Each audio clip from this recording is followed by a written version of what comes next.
Hey guys, it's Jason, and today I'm going to tell you all about the Quibbles.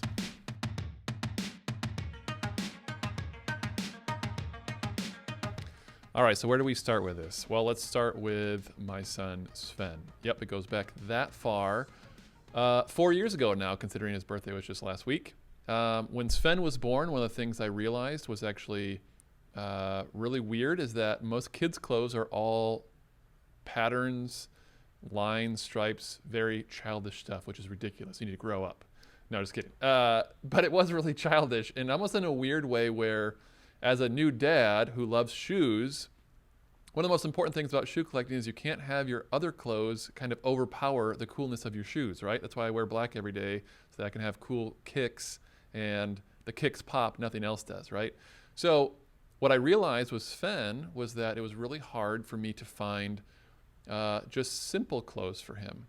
That led me on a journey of basically making the world's best pajamas. Very long story short, that's what it was. World's best pajamas, insane material, basically merino wool that's finer than cashmere but could still be washed in a washing machine. You could wear the pajamas all day. I'm gonna throw a picture of it up here right now so you can see how awesome it is. There you go. You see what I'm saying? It looks really good, right? Now, my thought here with this was, okay, people should just love these because they're the best pajamas in the world, duh. But that actually wasn't the case. And as it is with any product, like if you actually want something to be successful, you have to have a story behind it. Not only a reason for making it, which was obvious, it was because I wanted to make clothes kids actually deserve, but there had to be something more. And at the time, and even still right now, I'm way too busy with Zox related stuff to be able to kind of craft a story for it. So we ended up kind of shelving that and not really thinking much about it. We had all this stuff in our warehouse, but we weren't really planning on doing anything with it at the time because we were just too busy with everything else. So a few months later, Nick, our VP of Design Development, suggested that we bring in Lauren, a friend of his from a previous job he had, who was a fantastic illustrator. The idea was to actually bring her on for Zox as a just kind of like an on-staff artist that could help with new designs, things like that. But when I talked to her, I asked her the same question I ask everybody, which is, what's your dream job? Hers was actually creating a world of characters. And that kind of brought me back to Anne Sven. Like, what if we actually made a story about that? That'd be pretty cool. Like, what if the pajamas did something? What if they were magical? When Sven was younger, it was actually really hard to get him to go to sleep. And so that was kind of on my mind, obviously. Like, what if these stories helped him go to sleep? Like, how could I make that work? So I told Lauren that sounded like a great idea. And yeah, we should totally do that. And we brought her on board. It was really interesting because when we started off, we were writing a story about the pajamas and Sven and all that. We brought in a second artist. Her name is Chelsea out of Texas. She actually is a senior in college there right now, just finishing up. She came out, worked for us over the summer. Absolutely phenomenal artist, and is going to be coming back here once she graduates. But she was our second artist for backgrounds, things like that. Then we brought on Brandon, our third artist. He actually has grown into a lot of a project management role where not only is he an artist, but he's actually helping delegate everybody as to what they're doing. And then lastly was Ashwarya, his now fiance / would-be wife, if the coronavirus stuff hadn't kind of hit when it did. Will be soon, obviously, when everything is gone or when everything is kind of back to normal. But Ashwarya, again, incredibly talented artist. She kind of came up with a few different ideas for us. And that was one of the things where we kind of realized, well, what is it that we're actually trying to do? Are we trying to, what kind of story are we trying to tell? What kind of world are we trying to create? So we spent all this time developing this world. I wrote the first few kind of books, as we were calling them, sort of mini books. And we brought in our friend Butch Hartman. Butch, if you guys aren't aware, is the creator of both Fairly Odd Parents and Danny Phantom, two phenomenally successful shows on Nickelodeon. So we brought him in, had a few meetings talking about just kind of what our goals were. Him and his wife, Julianne, were absolutely pivotal in helping us really figure out the direction that we're going, especially since I have no clue what I'm doing when it comes to illustration, animation, anything like that. And he really was that kind of mentor for us with that. He still is that mentor for us with all of that. So when I wrote these first two chapters based off of something, or the first two little books based off of what he said was the number one thing to focus on, which is the story, I went all out. And the story that I wrote ended up, and when I actually read it to him the next time we met, I read him the first kind of two chapters of that, and the look on his face, I'll never forget. It was just sort of like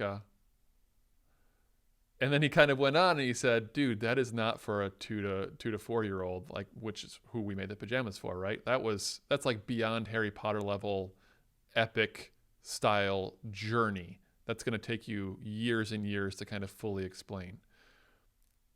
And I kind of realized at that point that unlocked something in my mind, right? Like this idea that all fiction is something that somebody's made up. It's fictional. It's fake, right? Like it's not real. And I think that's what's so interesting about it is in our mind, we have this ability to tell these amazing stories. I personally believe that everybody has an amazing story to tell. It's just kind of like deep down in them, right? Like it's something that they want to share, but they don't really know how to use the words for it. And at that time, while we were developing the entire world for Anne Sven, one of the things we had actually created was Sven's school and where he went to school. And the mascot for the school, I think Ashwarya had come up with this idea for it being, or I think actually it was Brandon, had come up with this idea for it being a blowfish. And I saw this and I was like, that's actually a really funny looking character. What if we made a character like that themselves? And that ended up turning out to be what is now called the Quibbles.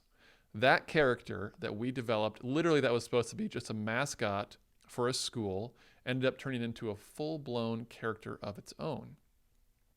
We came up with everything about this world that the Quibbles live in. It's a completely different storyline, but the kind of inspiration after understanding that, hey, the Anne Sven story you want to tell is for a little bit older demographic. It didn't make me say, oh, I don't want to tell that story anymore. I'm still working on it right now. But the Quibbles story is interesting because it allows us to get our feet wet with storytelling in a way that is truly, it still has that epicness to it, just on like a more low-key scale. And I think that's what's fun about it is these books are now made for kids up to 9 years old. This is the first one here. It's called The Wonderful World of Shareberries. Shareberries themselves are magical. That's one of the things that makes Quibbles so fun. This is their little, they call it the Berry Cone 3000. This is what they use to harvest all the berries out in the fields. Each shareberry has a different awesome magical ability to it. And we kind of grew from there with that. So what's been fun about this and what I really wanted to share with you guys is how Quibbles even started to begin with.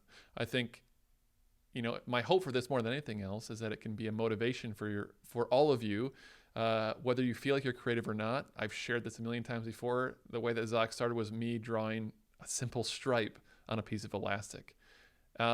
At the same time, I think everybody has that bit of artist in them. They have that bit of creative in them. All of us do.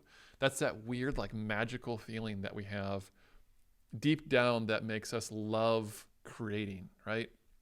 And like I said before, I think all of us have a story to tell. All of us have this awesome tale. Like it's just, you feel it like deep in your soul, right? And I think that to me, sharing the Quibbles with you guys, sharing what our stories really are through this medium. The fun thing about this, Mercedes is a teacher of ours. She actually teaches my kids. Phenomenal teacher. She has really gone through this and helped us really dial in each character to have different character traits that kids can relate to. And I think my goal for this, more than anything, is not just to be entertaining and fun and tell a really great story over a really long period of time. It also is to actually help kids find characters they relate to. Growing up, I feel like even when I was in high school, I think about the friends I had. My friend group was pretty small. Even though I played sports and all that stuff, my actual friend group, people I hung out with, was really small. I think a lot of kids are like that. You find some kids get along really well in groups and they love playing with everybody, and other kids are just shy. I have 3 kids now, and I can tell you, I don't know how Luna's going to be. Sven is pretty shy when he meets somebody new. Mars is very shy when he meets somebody new.